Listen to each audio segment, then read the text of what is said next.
প্রতিষ্ঠানের নাম হচ্ছে জলপরি খামার বাড়ি। শুরুটা আসলে বিজনেসের কোনো প্ল্যান ছিল না, শখ থেকে শুরু করেছিল ভাই, মানে যে এখানকার ওনার।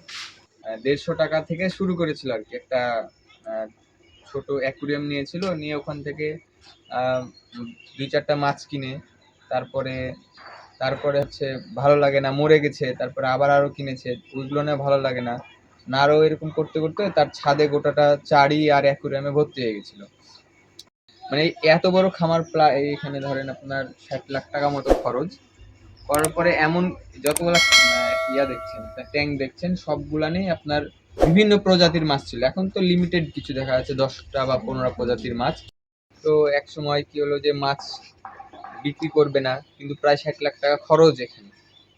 আর মাছ তো মেনটেনেন্সের একটা ব্যাপার আছে, তো এত প্রজাতির মাছের তো একা মেনটেনেন্স করতে হবে না। তারপরে অনেক ক্ষতি হয়, কিছু মাছ নিজে থেকে বাদ দিয়ে দেয়, কিছু মাছ যখন বাচ্চা দেয় ওগুলো রাখার জায়গা নাই, এত দেখলেন তো এত বড় আর খামারে মাছ রাখার জায়গা নেই, মানে বুঝেন কত প্রজাতির মাছ ছিল। তারপরে চিন্তা করলো যে মানে ব্যবসার প্ল্যান করলো যে তাহলে এতগুলা মাছ করছি বা এত বড় খামার করে ফেলেছি, তখন ব্যবসা করি আর কি। তারপর থেকে আর কি ব্যবসা। যারা মাছের সেক্টরে থাকে তারা খুঁজবেই। আমাদের তো একটা হচ্ছে পেজ আছে, ফেসবুকে হচ্ছে আপনার প্রোফাইল আছে, যেটা আমাদের জলপরি খামার বাড়ি নামেই চলে। তো আমরা ওখানে বিভিন্ন মাছের পোস্ট করে থাকি। যারা মাছের সেক্টরে আছে, বহুত প্রায় ৪-৫ হাজার ফলোয়ার্স আছে ওইটা আইডিতে।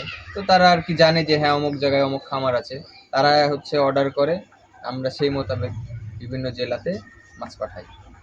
এখানে আমাদের ৪-৫টা কর্মী কাজ করে, সবার বেতন দিয়ে।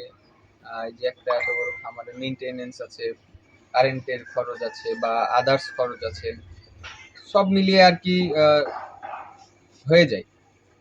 ফার্মের লোকেশন হচ্ছে কয়েরদারা, বর্ণালী থেকে খ্রিস্টানপাড়া কয়েরদারা বললে, মানে বর্ণালী থেকে রাজশাহী বর্ণালী যেটা, ওখান থেকে ৫ টাকা ভাড়া নেয় এখানে।